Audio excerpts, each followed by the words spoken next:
What do I need to disclose to buyers? Everything. Hi, I'm Kimberly Ritter with Homes by the Ritter Group at Carolina One Real Estate.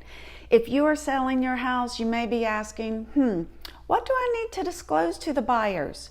You need to disclose every malfunction or defect that you know about.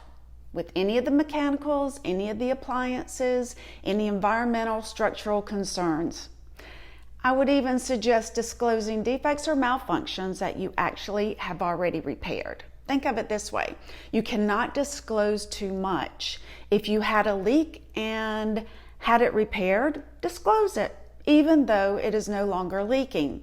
South Carolina requires all sellers to complete a property disclosure, and if you do not disclose, the buyer can actually come back after closing and sue you for not disclosing a defect.